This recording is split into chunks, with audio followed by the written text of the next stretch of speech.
Sweet Kansai guys. So ito pala yung isa kong Buff Orpingtons. Ayan. Pink yung beak. Yan, dapat may pink yan. Pati sa paa dito. Sa mga newbies natin dyan. Pag tumitingin tayo ng Buff Orpington, dapat may pink din dito. Hindi lang puti. As in na puro puti. Meron din siyang pinkish. Ito sa kabilahan yan. Kabilahan. And heart shape din siya kasi US standard Buff Orpington yung alaga natin. Yo, heart shape. Baby boy, ganda din ang palong niya. And turn around, makikita natin na all yellow, no? Walang black dito sa likod.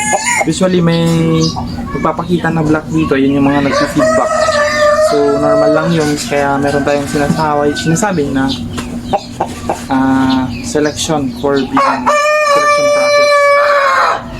Maganda pang breed. At syempre, may napapansin din tayo na meron ding madalas nagba-black din dito sa ano. So dapat yellow din yan para matawag talaga na Buff Orpington yung alaga natin. Alright, yun na. Konting kalaman mga chicken enthusiast. This is my US standard Buff Orpington. Yan, meron pang isang lahi yung fluffy, no? So mga English Buff Orpington. Ito is US standard. So para sa akin mas malalaki ito and mas height, at kung gusto mo ng mas malaking karne, ito quality.